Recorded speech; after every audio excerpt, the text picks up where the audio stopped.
¿A que le temían mucho los poderosos faraones del antiguo Egipto? Imagínate, el faraón, una deidad viva, el señor del Nilo, el gobernante de toda la tierra, un hombre cuyo poder se extiende desde las fronteras de Egipto hasta los mismos cielos. Él decide el destino de los pueblos, construye pirámides y conquista nuevas tierras. Pero, ¿era él el único que gobernaba Egipto? La historia del antiguo Egipto está llena de secretos e intrigas, y hoy revelaremos uno de los más impactantes misterios.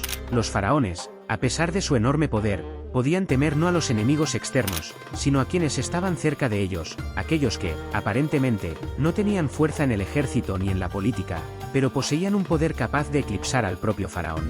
Si te interesan este tipo de historias profundas y extraordinarias del pasado, suscríbete al canal. Aquí siempre buscamos respuestas a las preguntas más enigmáticas e intrigantes de la historia. Así no te perderás nuevos vídeos que te ayudarán a ver eventos históricos familiares desde una perspectiva completamente nueva. ¿Qué dirías si te dijera que la amenaza más aterradora para los faraones eran los sacerdotes? Sí, aquellos que realizaban los rituales, administraban los templos y leían los textos sagrados. ¿Cómo llegaron los sacerdotes de Amón a convertirse en una fuerza tan poderosa que podían hacer temblar de miedo a los faraones? Lo descubriremos ahora mismo. El sacerdocio en el antiguo Egipto no era solo una parte de la vida religiosa, era la base de toda la civilización egipcia. Amón, el dios del sol y principal deidad de Tebas, que en su momento se convirtió en el más importante de los dioses egipcios, tenía una influencia especialmente fuerte. En Tebas, donde se encontraba el gran templo de Amón, no solo estaba el centro de la vida religiosa, sino también fuerzas políticas clave. Con cada año que pasaba, el sacerdocio se volvía más poderoso e influyente. Pero, ¿cómo se relaciona esto con los faraones?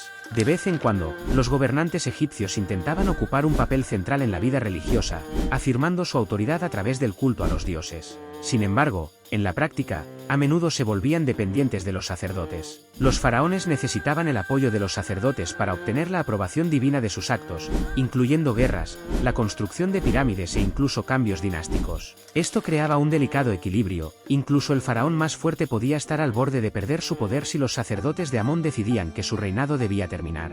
Cuando los faraones se debilitaban o se volvían ineficaces, los sacerdotes de Amón a menudo se convertían en los verdaderos dueños del poder. En el corazón de Tebas, en el templo de Amón, se acumulaban riquezas que podían competir con los tesoros reales. Este lugar no solo era un centro de adoración, sino también un centro de intrigas políticas. Un ejemplo de esto es la historia del faraón Ramsés III, el último gran faraón del Imperio Nuevo, quien enfrentó el hecho de que los sacerdotes de Amón comenzaron a acumular tanto poder que prácticamente gobernaban el país a sus espaldas. Tenían su propio ejército, vastas tierras y riquezas, y podían manipular a muchos funcionarios influyentes. Ellos desempeñaban un papel clave en las intrigas de la corte, tomando decisiones que afectaban no solo la religión, sino también el gobierno mismo. Sin embargo, en esta lucha por el poder dentro de la corte surgieron graves problemas para el faraón. Esto llevó a lo que, bajo Ramsés III, se conoció como la conspiración del harén. En su propio palacio, un grupo de conspiradores, entre los que había funcionarios y sacerdotes de Amón, planearon asesinar al faraón y colocar en el trono a otro candidato controlado por el sacerdocio. Los conspiradores estuvieron a punto de lograr su objetivo. Como resultado, Ramsés III fue gravemente herido en su propio palacio, pero a pesar de ello, logró sobrevivir y permanecer en el trono.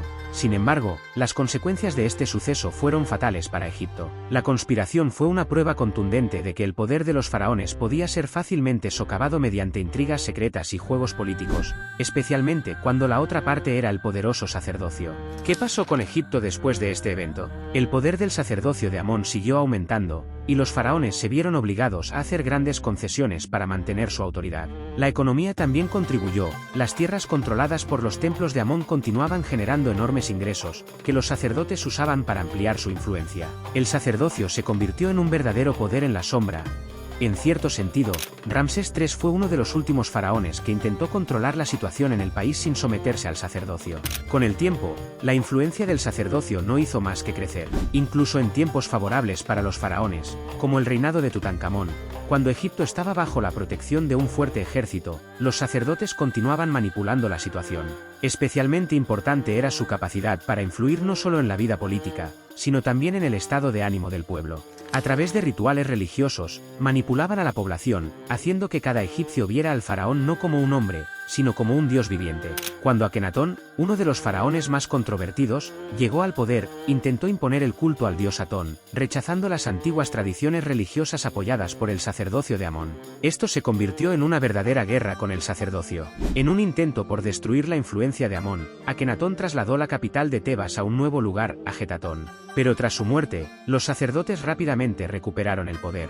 Poco después, cuando Tutankamón subió al trono, Egipto volvió a venerar a Amón, y su culto recuperó su fuerza. La última amenaza de los sacerdotes de Amón se hizo especialmente evidente durante el reinado del faraón Seti II y su hijo Ramsés II. La fama de Ramsés como un gran conquistador y constructor seguía en su apogeo, pero las intrigas internas relacionadas con el sacerdocio nunca cesaron. Fue durante el reinado de Ramsés II que se decidieron implementar amplias reformas para fortalecer el poder del faraón y su ejército, pero estas reformas no podían tener éxito sin considerar los intereses del sacerdocio.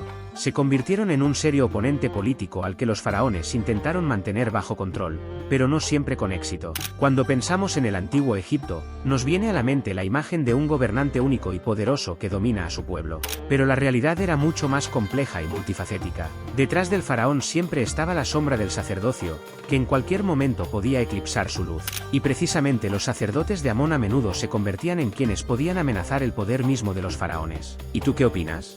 ¿Crees que los sacerdotes de Amón realmente podían amenazar a los faraones? ¿Qué tan grande era su poder en el antiguo Egipto? Comparte tu opinión en los comentarios, me interesa saber cómo evalúas este aspecto histórico, y, por supuesto, no olvides dejar tu me gusta si te gustó el vídeo. Suscríbete al canal para no perderte nuevas investigaciones y datos únicos sobre el antiguo Egipto y otros rincones de la historia mundial.